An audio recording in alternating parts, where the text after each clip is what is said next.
The following podcast is a W2M Network original production. Visit W2Mnet.com for all of our other great podcasts, plus news, reviews, articles, and opinions from the worlds of wrestling, video games, football, and entertainment.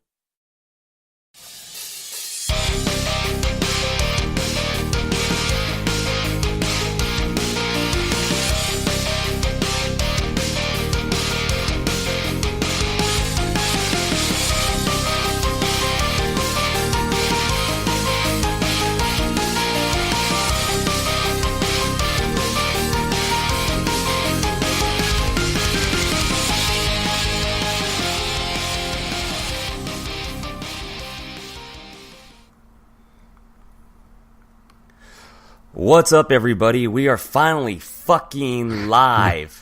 Holy shit. We did it! Or you did God. it, and I didn't break it. This is I was about ready to just throw my fucking computer right now. Should have bought a Mac, bro. Should have bought a Mac. It was absolutely ridiculous.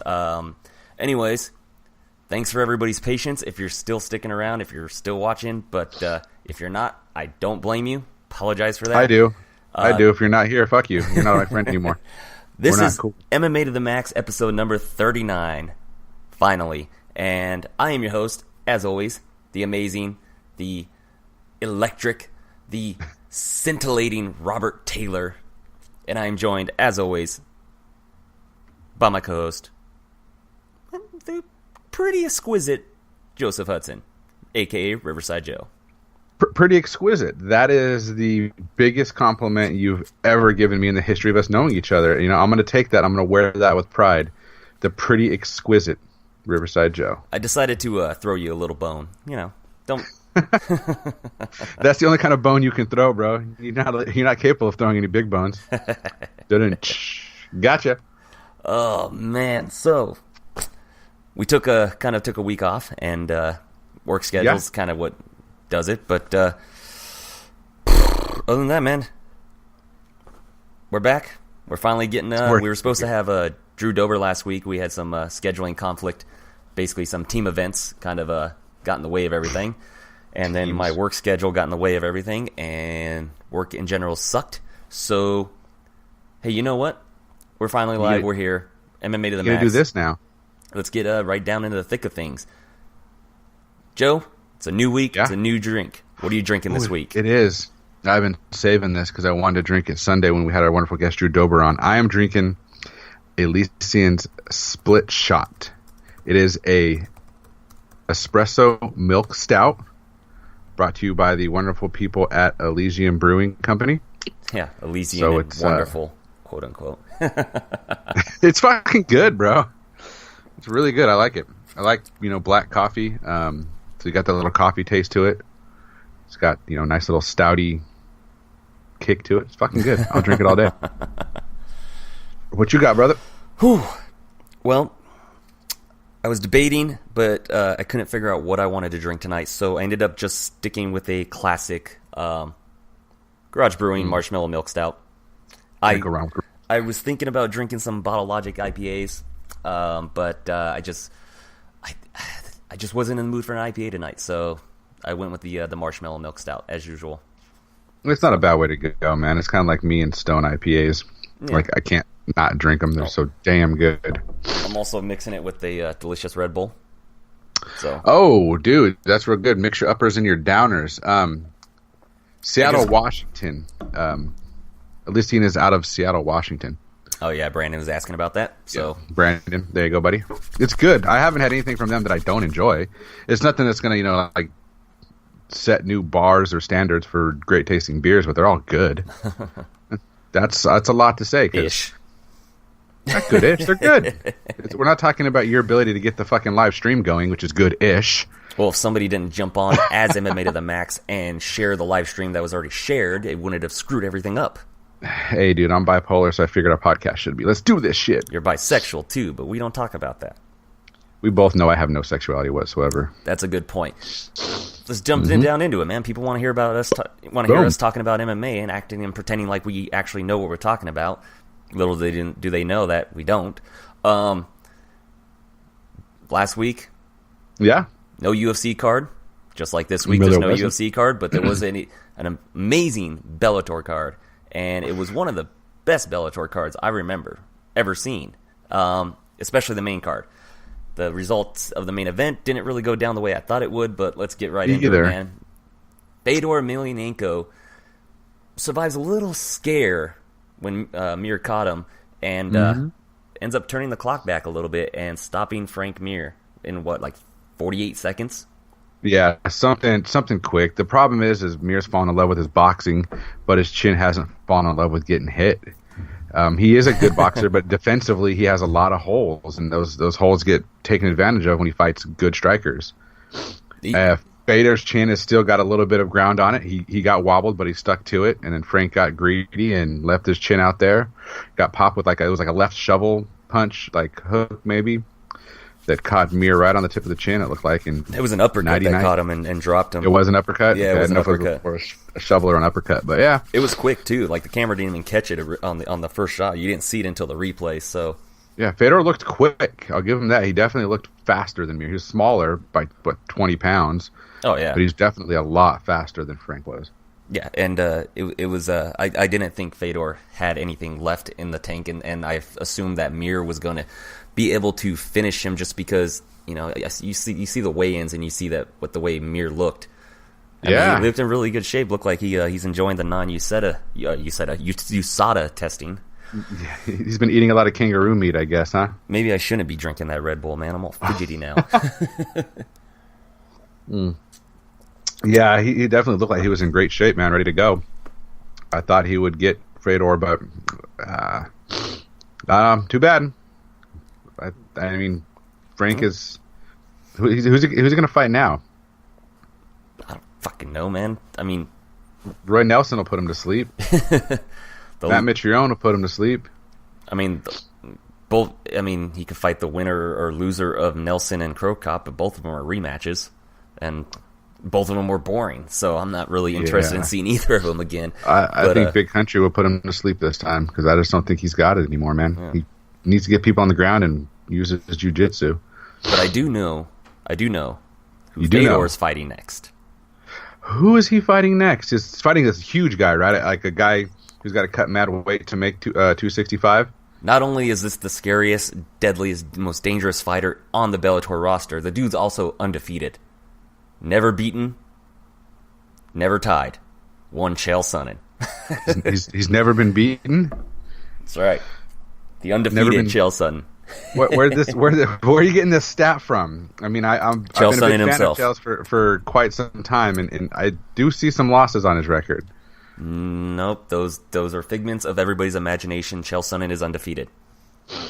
All right, it's the Mandela effect, right? Yeah. That's what it is. I've got some kind of Mandela effect thinking he's lost fights. Undefeated and untested. Untested.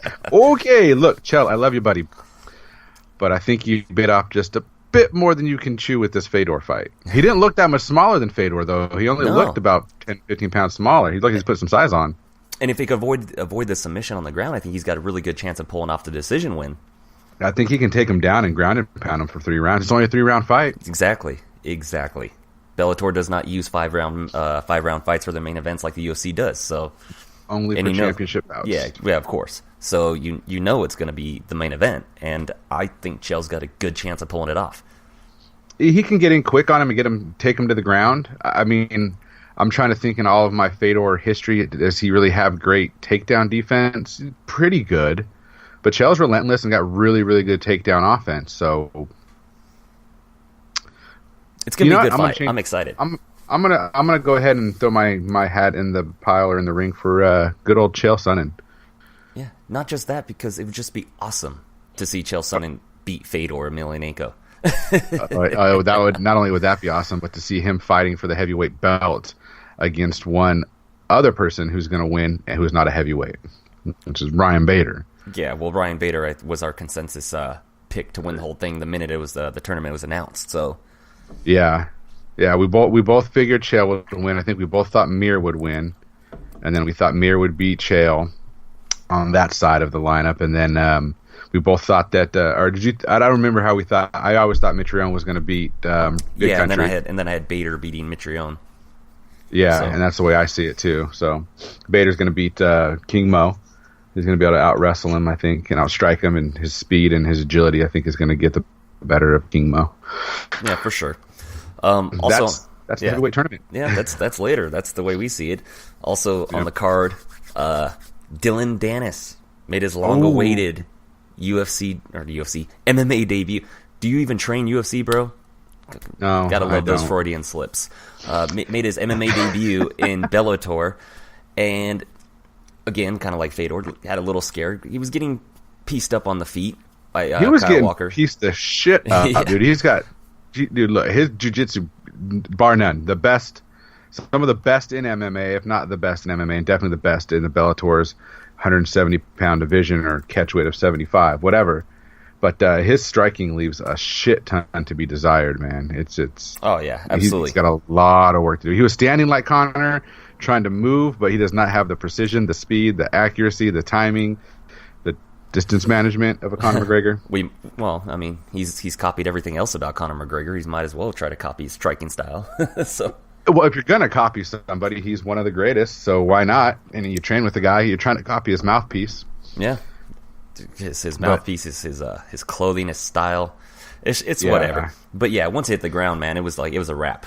And Yeah, it so totally dominated him. I was walking through it, showing my wife what he was doing, and I'm like, oh, it's done. She goes, how do you know? I'm like, well, because his right leg, the way he's got his instep on Walker's right leg, and he can't cross over. He can't use that leg to defend. So basically, it's all of Dylan Dennis minus one leg attacking one leg of Walker. I'm like, so he's not gonna be able to do anything. He's out of position, out of harm. It was beautiful leg lock submission. Was it technically a toe hook? I think, right? yeah, it was a toe hold. Yeah, it was beautiful. Yeah, it was great. It's nice to see a toe hold submission in MMA. It's very rare. Yeah. He calls out Ben Askren afterwards. I wouldn't mind seeing that fight though, because you know it's going to the ground, and now we're going to see what kind of guard game Dylan Dennis has. They're separated by an entire weight class, and being the 155 division. Is it in between them? So, like Dennis. No, Dennis is 70. Was he fighting at 70? I thought he was fighting. Yeah, they fought at 75 catch Then weight. I am freaking lost on my. Yeah. All right. Then I'm wrong. It's all right. Yeah. It happens. Yeah. Not very often. No, I like being right. Feels good.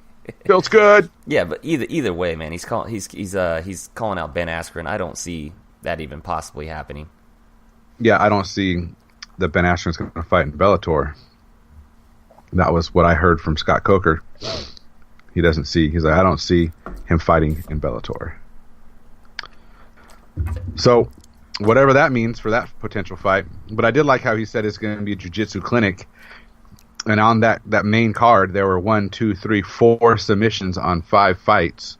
Oh, yeah. That was fun. And if you look at the overall card, it was submission, decision, or knock. And the only knockouts were the first and last fight. Yeah, the main card Which is had all 4, 5, 6, 7 submissions in one card. Well, the main card in general is all finishes. That's why it's great. And only one of the fights got out of the first round, and that was the Neiman Gracie fight. Neiman Gracie, and Neiman Gracie is still undefeated. And the question I need to ask: could he be the one that brings the Gracie name back to the forefront?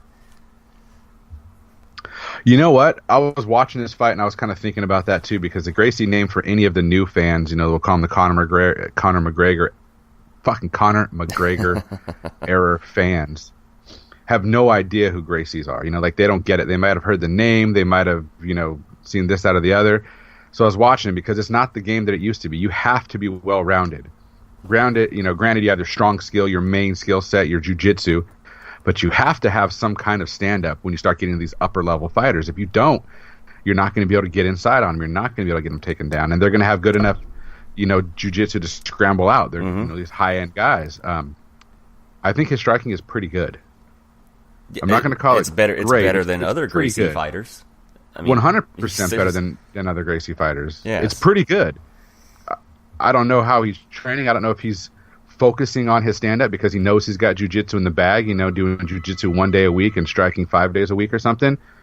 I don't know, but who calls a landline? Who calls the landline? Who has a landline? That's the bigger question. So yeah, I think he could be the one to bring the Gracie name back to the forefront of MMA. Bellator, unfortunately, isn't going to give him the same spotlight he would if he was in the UFC. But in all honesty, he's not quite ready for that name to be in the UFC because he's got to be a little bit better on his feet before he can become like something spotlighted. Yeah. But Javier Torres did a good job against him. It was a good fight, but yeah. Yeah, I completely agree.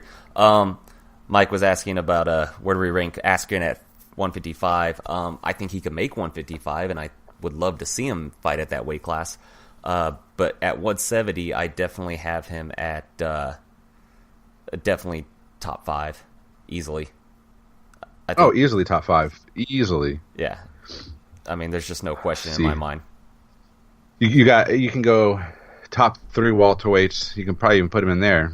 You got, GSP Woodley, I think is one of the best, even though he's the boringest fighter that ever walked the face of the earth. Dude, they're talking about there's rumors about Woodley versus Nate Diaz finally actually being put into work right now. So, that will be fine, but Diaz is going to get smashed.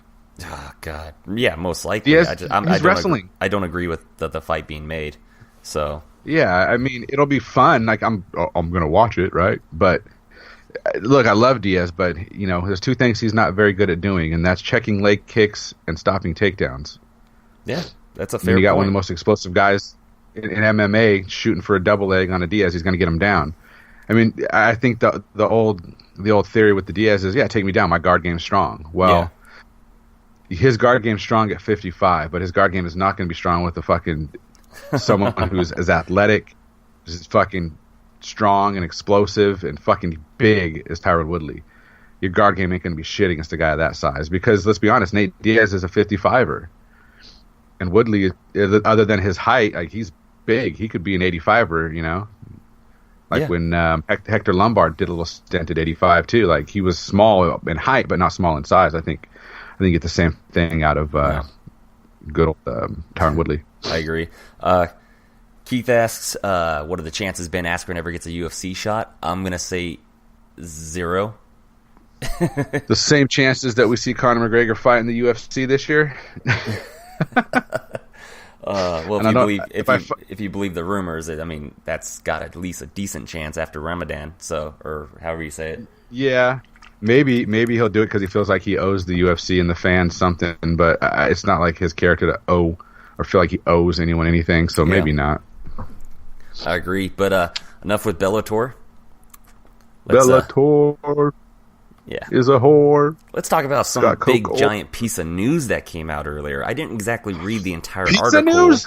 Yeah, the pizza news. I didn't read the entire article, but it's still clickbait. It was pretty much clickbait for me, but Oscar De La Hoya is getting into the MMA scene. Or is attempting to, or wanting to, or talking about to sign Chuck Liddell. And wanting to sign Chuck Liddell as his first fighter. Which, so, you know what? Let me tell you something. 8 years ago, would have been super excited. I just don't know. Well, first off, is there space in the in the atmosphere of MMA for another league? There's really not much space for a B league. There's the UFC, Bellator is kind of a B league, and then there's space for regional promotions underneath that. So what is Oscar going to do? Is he going to compete with the UFC? No. Is he going to be able to compete with Bellator? No. Bellator's got Viacom. And is he going to be able to compete with King of the Cage? Okay, maybe, which is fine. But what kind of impact is that really going to have on MMA? I mean, I just think I think he's honestly only doing it because he saw the Conor Floyd money and he wants to try to create that own piece of pie for himself. Like he doesn't want a piece of the pie. He wants to try to bake the pie. Yeah, but okay, so he signs Chuck Liddell as to manage Chuck, and then gets Chuck involved in a freak show fight? Something like that. I don't know. Joaquin said made a good point of the senior circuit of MMA, which is, there's been talks. Maybe. There's been talks. Maybe let them do TRT. So I'm trying to compare him to what we have as our typical MMA promotions, right? Maybe he's going to do it the typical boxing style promotion. Just get 2 fighters, make a freak show, sell the hell out of Chuck Liddell versus I don't know, Frank Shamrock. Let's just get these 2 guys on here. Let's sell the hell out of it and see what we can do.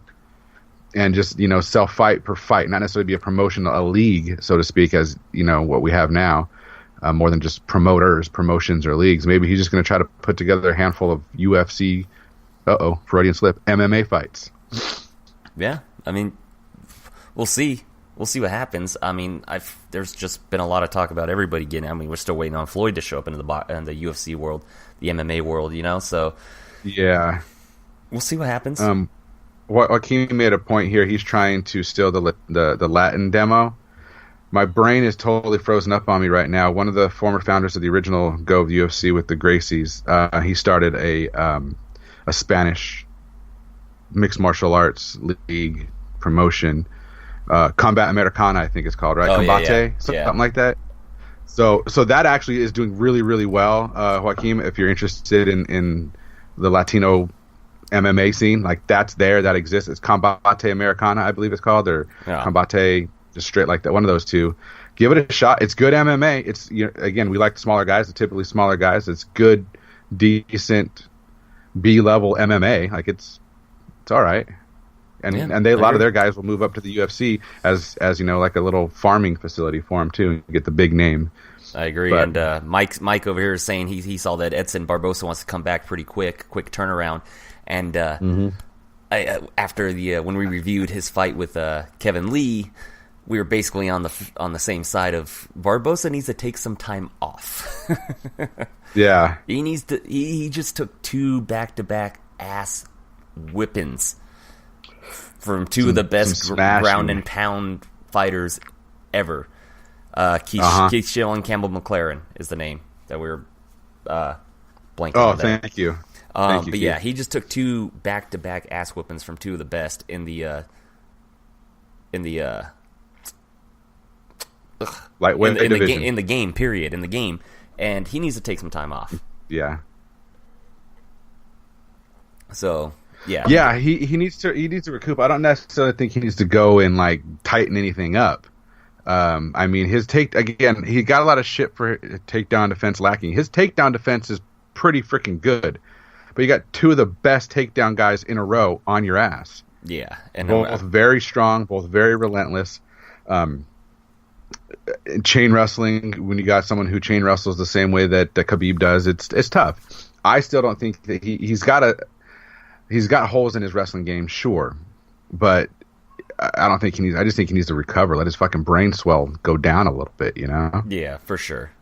Man, we're having some skipping issues on this live video. It's pretty crazy. We've never had this before. Yeah. So that sucks. It does, why. But it happens. So Facebook's been tripping today, dog. It's been tripping. And I be pouring some beer. Gonna drink it real good. I don't know. I could rhyme beer with queer, and I didn't think that was appropriate. Yeah, definitely not. Happy Thursday, everybody. It's probably on my end with my computer, dude. I probably got something running in the background that I didn't check, but it's whatever. Yeah. We have a fight announced. Paul Felder got his next fight booked, but it wasn't Dan Hangman Hooker who called him out. I like this fight. Instead, it's James Vick. Yeah, I like Hooker's call out. I like Felder's response, and I like this fucking fight.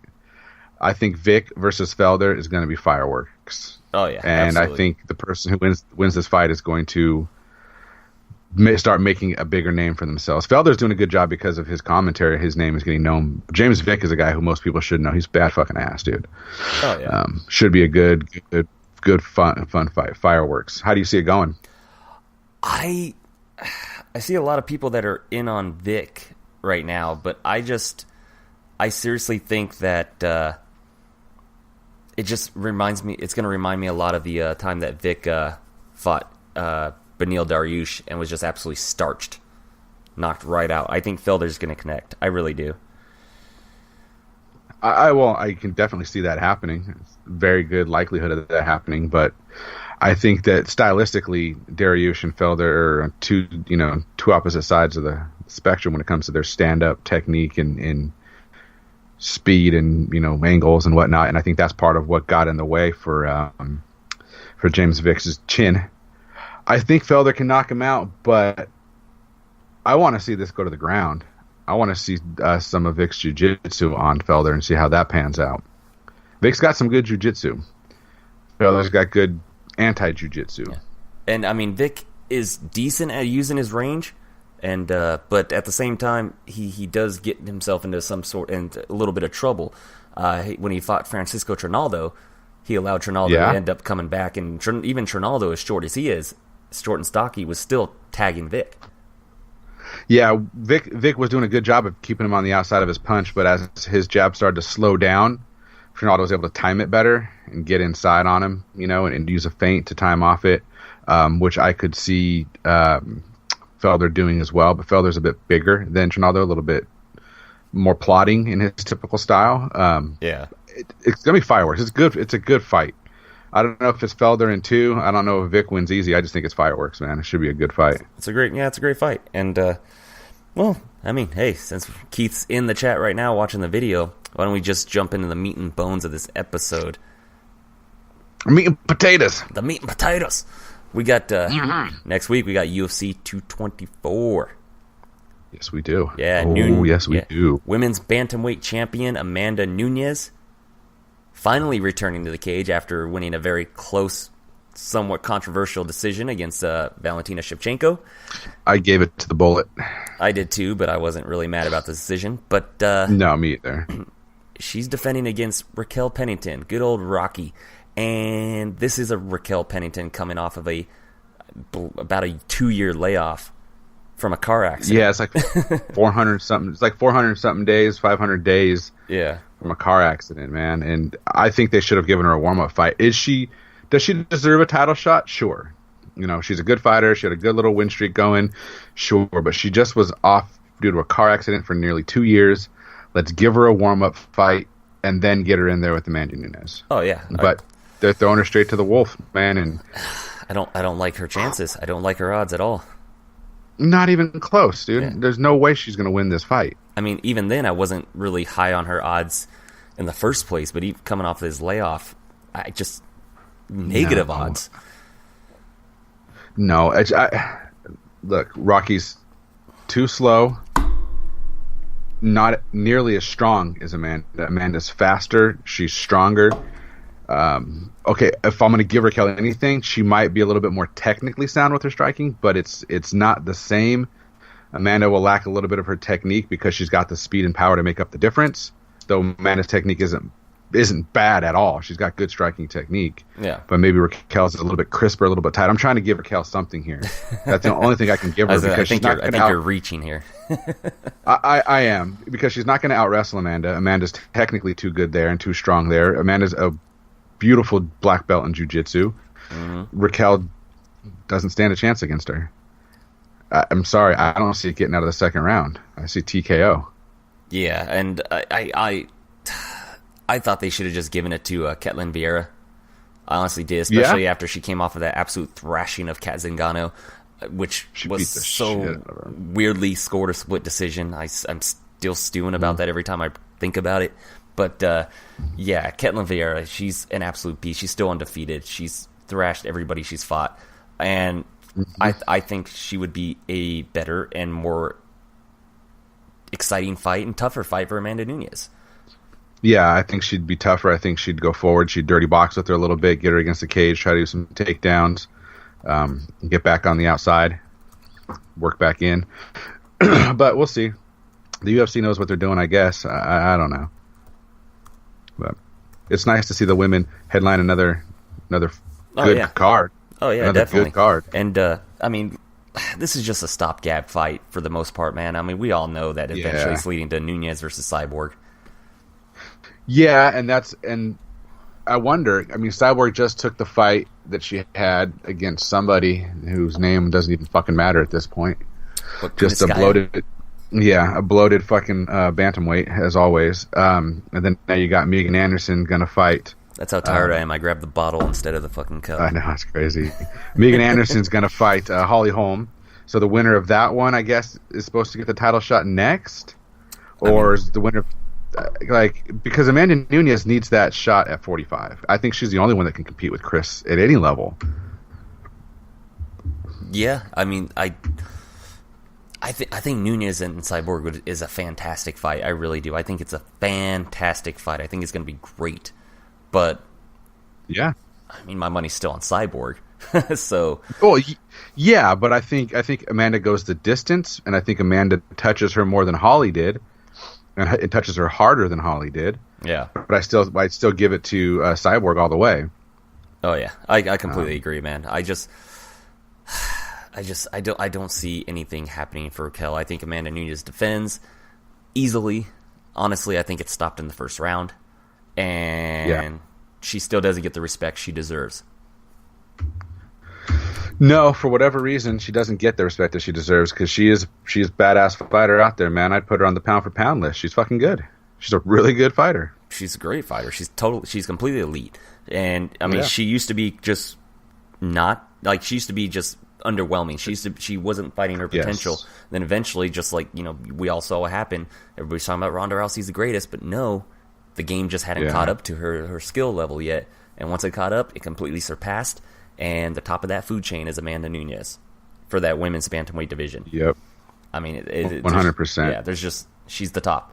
And especially because now she has a decent gas tank. She went 5 rounds. Yeah, she went 5 rounds, looked good the entire time. Good. So she didn't gas out at all. The lioness with the gas tank is absolutely scary. So yeah, her she's on a how many fight win streak here? 1, 2, 3, 4, 5, 6 fight win streak.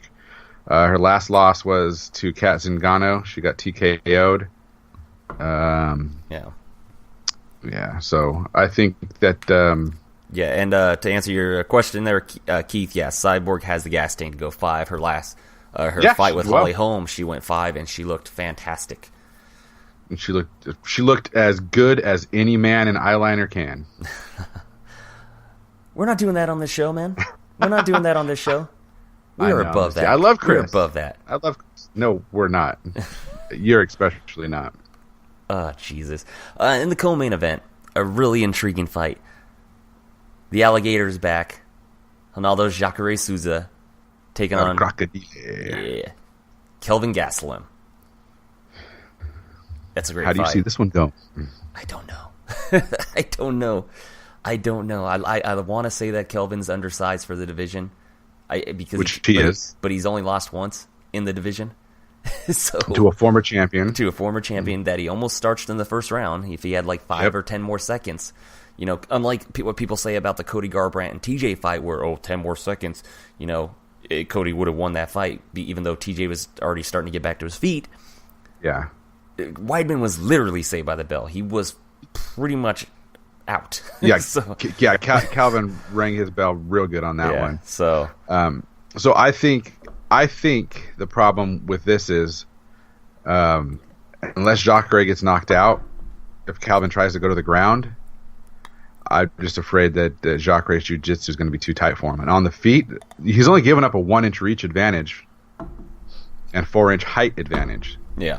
So he's going to be able to get inside on Jacare. I think he can win.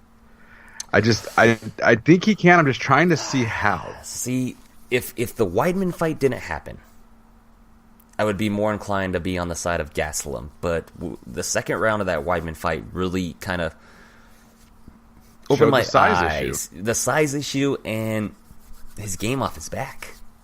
Well, that's just it. Jacare's not going to put him on his back. Oh, I think Jacare is going to put him on his back. He's got very underrated takedowns. His trips are absolutely phenomenal. He does have good trips. You got a good point, but I just don't. I think if anything, Calvin takes him down, and maybe he sweeps or something. But so you're saying that Jacare's size is going to give him an advantage on top? I think his strength. I think his strength and his jiu-jitsu wins this fight for Jacare. I do. Unless now, caveat here, unless Jacare continues to be a boxer, which I mean, it's worked out well for him, pretty well, But if he decides to just stand with Gastelum the entire time, then that's a difference. that's a little different story there. Yeah, Gastelum's boxing is fucking beautiful. Yeah, he's got and his boxing and his side to side movement, his trunk movement, and all that stuff is what got him inside on Weidman and dropped him. So yeah, he could do it, and like that's what I'm trying to see. Like I'm trying to see how is he going to use his boxing to get inside on Jacare? Because again, he's only got a 1-inch reach disadvantage, though he's a lot shorter.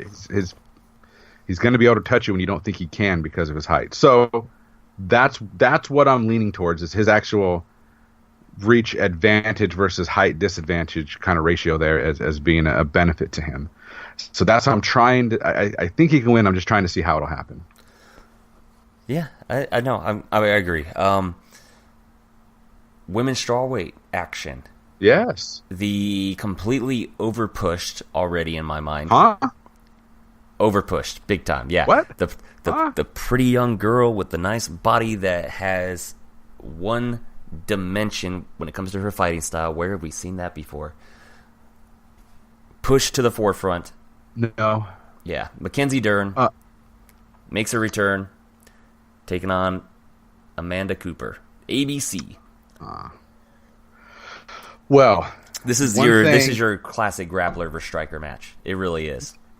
I know, but this is the problem: is Mackenzie Dern is got shit for hands, dude. Okay, she needs to go take stand-up classes from Dylan Dennis. Like he can teach her a fucking thing or two. She's got shit for hands, dude. She puts her chin up in the air, throws punches back. She needs to work. And she changed camps fucking like 2 weeks ago. That's right.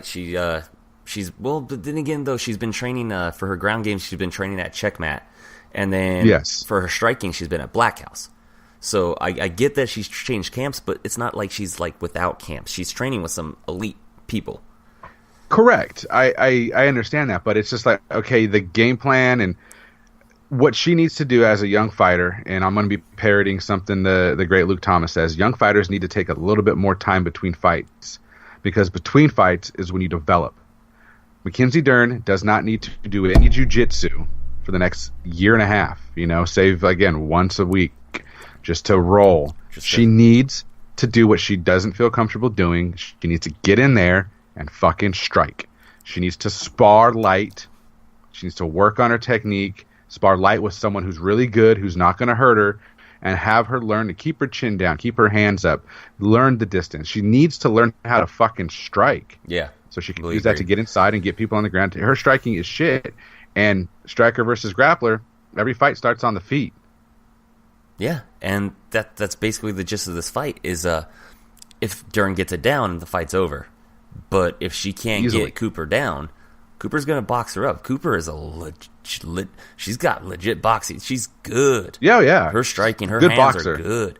So it's literally grappler versus striker matchup, and it all depends. The winner depends on who imposes their game. That's basically it. If Mackenzie wants to go in there and just close her eyes and start throwing haymakers left and right, she's going to get pieced up. So yeah, she's going to get pieced up. And if one thing was proven in her last fight, that she doesn't really have great takedowns and great entries of her own. She fought Ashley Yoder. Ashley Yoder is a great grappler in her own right. So that's a little different. It's going to be harder to take down someone like Yoder, who's a good grappler in their own right. But Yoder was, years ahead in her grappling, or excuse me, her striking. Mm-hmm. So in this one, I guess what I'm trying to say is Mackenzie Dern's inability to take people down might not be as big of a detriment in this particular fight. So maybe that's why they booked her against a straight striker. So figures she keeps her hands up, gets in close, takes her down, gets a submission, and pulls it off. I don't know. I don't know who they're... I mean, obviously they're pushing Dern more, but Amanda Cooper's not ugly at all. She's very attractive. So, I mean, I think this could be a win-win for the UFC either way, even though Cooper hasn't been pushed as much as Mackenzie Dern. So, well, I think Mackenzie Dern is also bringing with her fan base. I don't know. I don't follow either of them on Twitter or Instagram, but I can guarantee you Mackenzie Dern has more. She's got a better PR team behind her. She's already won. She's got a lot. She's got more of a lot of things. Okay. I get what you're saying. I'm picking up what you're putting down, Robert. You're picking it up? But, I'm picking it up. Joey Diaz had something to say about that, too, which got him in a little hot water. I don't know if you heard his comments. I won't repeat them. Beeb. Yeah. But Mackenzie Dern already has that following. She's already built up. She's a name in the jiu-jitsu community. Anybody in jiu-jitsu knows who Mackenzie Dern is. So she's bringing people with her. So it's easier to push somebody that's got a wave behind them. So Amanda Cooper, again, all the things the UFC typically uses to push, skilled and attractive. Yeah, she's a cute girl. She's a skilled fighter, but she doesn't have any wave behind her. Yeah. So why try to build a tsunami when you've got, jaws breaking right here? Use that. You know what I mean? Yeah. No, I agree. And I'm just curious when it comes to Dern, like how the Brazilians are gonna accept her fake Brazilian accent. Just what kind of accent is that? Wasn't she pretty much like raised in Arizona, like from 7 or 8 years old on? I'm pretty sure she was born in Brazil, but then she moved up to Arizona. Yeah, I don't get it. I don't know exactly when, but yeah, she's been in Arizona most. The accent has changed so much over the years. Yeah, it's so weird, but it's whatever. Doesn't matter. Still fun fighter, still fun jiu-jitsu, but yeah, let's see if she can. Let's see what happens. Pull off this victory. I do think she's gonna win, but speaking of fun fighters, though, John Lineker is back. And he's fighting Brian Kelleher, who just came off of an absolute demolition of former bantamweight champion Renan Barão. And this fight is going to be sick. This is easily your front runner for fight of the night. Yeah, I'm looking at Lineker's stand-up and his striking versus Brian Kelleher's striking versus Brian Kelleher's takedown defense, which he doesn't have to worry about. Lineker hits fucking hard. Yeah. Hard. That's a lot of power in a little guy. Fuck, dude. Wasn't he trying to make 25 for a while there, too? He was making it, and then he started having trouble, as he got older. Yeah. But, I mean, you look at his record, and you think, damn, Lineker's been around forever. I mean, he kind of has, but he's not that old. So No. It's just crazy. It's a sick fight, and I can't wait. I absolutely cannot. I don't know how to score it. I don't know where to put it. I just want to watch it. I don't want to pick anybody. I just want to watch. I mean, I do think Lineker stops him. I think Lineker catches him. Renan Barão was, before he gassed in the second round, was tagging and piecing up Brian Kelleher. So I really do think that Lineker is going to stop him. It's possible. So Kelleher's a little bit more well-rounded if he can get stunned and get it to the ground. I mean, he doesn't have takedowns like TJ, which TJ ran right through Lineker every single step of the way on his takedowns. God, that TJ that fought him was amazing. God, that's the best fighter I've ever seen ever, dude. So smart, man. Damn, so good. And so starting off the main card of this fight. Speaking of the Seniors League, the Seniors League from earlier, this is like on the main card. This is the only non-Brazilian versus the world fight. It's Brazil versus Brazil. Vitor Belfort in his retirement fight, facing Lyoto Machida, coming off a controversial decision win over Eric Anders. And this is a fight I was wanting to see a long time ago.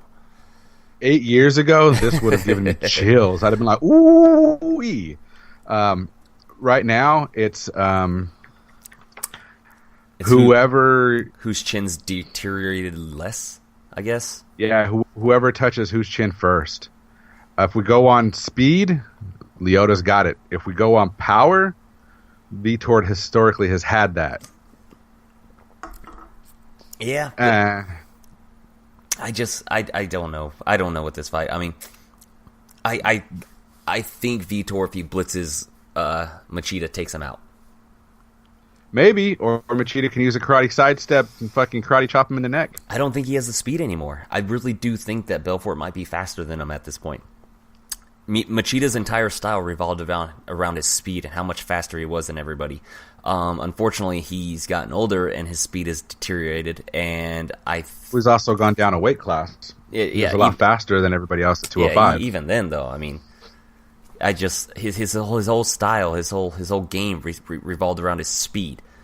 You can't really be a fighter using karate without speed. Karate just doesn't translate like that. It really, it doesn't.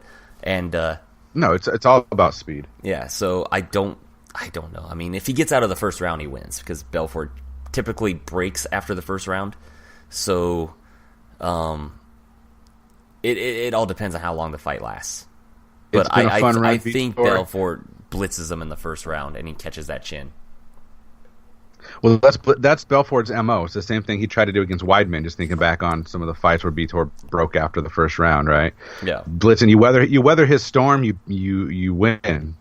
So if Machida can be prepared for that and maybe time the blitz with the takedown, neither of them are known for having great jiu-jitsu or wrestling, but if he can time it for a takedown or grapple and hold him in and just wear him out, he can win. I mean, look, just like I didn't want to pick anybody in the Lineker-Kelleher fight because I'm so excited about it, I don't really give a fuck to pick anyone in the Belfort-Machida fight. So It is excited. what it No. is, so. You're not excited. You're just riding the fence. That's what you do. I'm a habitual line rider. Is that what you're saying? That's right. You're That's going to what wait I till do, the buddy. last minute to make your pick, and you're not going to tell anybody about it. No, why would I? That's horrible, man. Why would That's I tell horrible. anybody? That's because horrible. you know you're going to pick the opposite of me because you want your pick to win. All my picks are always going to win. I mean, That's the best way to, that's not the best way to go, but one way to go is like, man, see, this is it. I was just thinking about that as I was talking about the Gastelum fight. I'm like, I know he can win. I just got to figure out how. Yeah, that's how he'll do it, and I'll pick him when the smart money is on Jacare. That's what gets me every time. I'm looking at these guys. I'm like, no, but he can do that, and he can do that, and I'm so busy figuring out how the other guy can win instead of looking at how the guy who should win is gonna win. You know what I mean? Like, Yeah. I just dawned on me right then why I've been picking wrong. Hopefully it gets turned around. well, no. The reason why you've been picking wrong is because you suck. No, I can't suck because I'm an expert. I have a podcast where I divulge my opinion to 10 of ongoing fans, you know? Yeah. Well, apparently you chased away 5 of them. So, Damn it. no. Anyways, yeah. This was a short last minute notice type of show. So we've gone on for about 52 minutes. I don't know how long we've actually been talking for. It's probably way less than that. But it is Thursday night. I know you got work. Yes, I do. It's my Friday. I'm going to go enjoy it.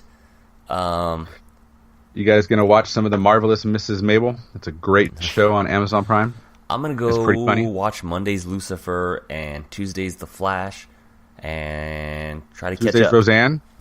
No, The Flash. watch the new I Roseanne? do not watch the new Roseanne. I am surprised that it's pretty goddamn funny. I went into it very skeptical. I don't remember if the original Roseanne had social issues thrown in your face every 30 seconds like this one does. Yeah. But they do a good job about throwing in the humor. Oh, real quick before I forget, we're going to have a Don't. special episode here pretty soon. I've been working with my good friend Randy Isbell, who I'm going to be starting a podcast with soon. We ran into some name issues earlier. That's a different story. Anyways, we are setting up our Hashtag own what the fuck. MMA to the max trivia episode, and he's going to run it. What? He's going to ask us questions, or we're going to battle each other? That's right.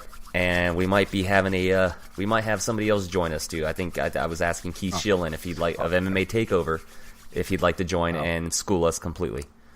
But Keith, congratulations on the victory. If there was a belt involved, please let me know your size. I can get it made for you.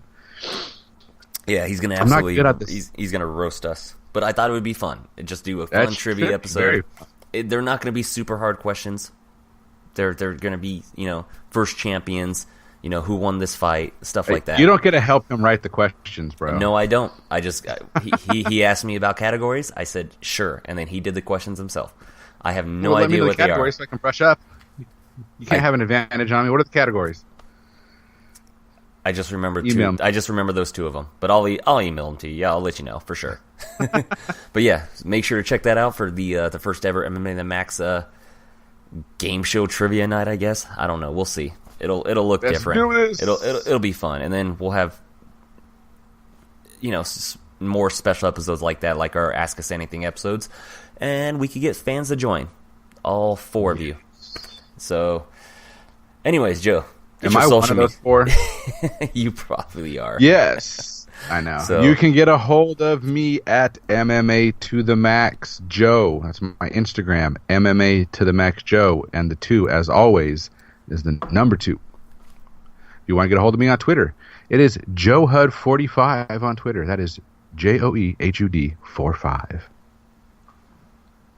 You do that so well. You do that so well. Like, you're so multi-talented. It's a shame it doesn't translate to your picks. Doesn't translate to my picks, my work ethic, my ability to be a husband or a father. But I'm trying. Well, I wasn't going to go there, so glad you did. Somebody needed to. That's right. Hey, everybody, if you want to find me on Instagram, and why wouldn't you? I post great memes in relation to promoting the show, as well as post great pictures of beer. That's what I do. And all the beers, does that. And I post a lot of pictures of the beers that I buy at Total Wine and More.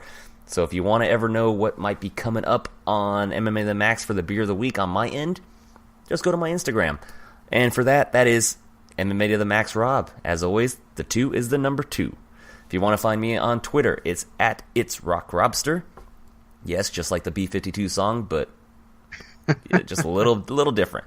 Find the show. Rock Lobster. What? Rock Lobster. Down. Anyways, I digress. Anywho. Yeah.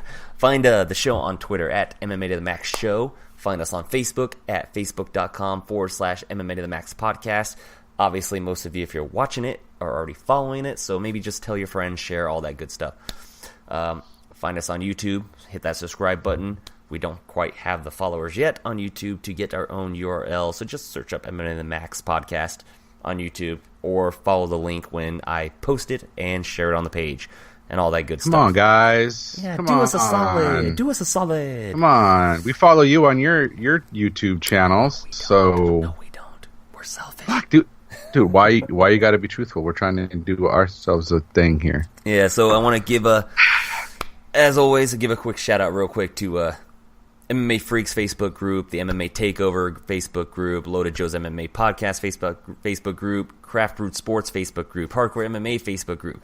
All these shows, all these groups, they help promote the little-known podcast. So everybody look them up on Facebook, join them, and for sure, yeah. Check out the shirts. We are working on kind of fixing the design a little bit to make it a little better, some better shading and everything before we start putting them on sale. Make it pop a little more. But the back does say, in case you haven't seen the pictures, Mischief Mayhem Alcohol spells MMA down the side. It's pretty cool like that. So, anyways, yeah. I think, next week it'd probably most likely be a Sunday to review the UFC 224. So, yeah. Can't wait to do it. Oh, shit. Almost forgot. W2Mnet.com. Always go check out W2Mnet.com. We got podcasts for, obviously, MMA here. We got wrestling, football, video games, movies, all the good stuff, as well as articles, reviews, anything you're looking for. Find us on all types of forums that you listen to your podcasts on. Spreaker, YouTube, iTunes, Stitcher, all that good stuff. I think I covered it. Anyways, iHeartRadio. Yeah, of course, iHeartRadio. So I think we're good, though. I think we're done. Are we done? Are we good? I think we're good, my friend. All right, cool. Well, I'm your host, Robert Taylor. For my co-host, Joseph Hudson, a.k.a. Riverside Joe, this has been MMA Max, episode number 39. We'll see you next week. Take care. See ya. The previous podcast has been an original W2Mnet.com production. For more great content like this, go to W2Mnet.com for the worlds of wrestling, video games, entertainment, and sports.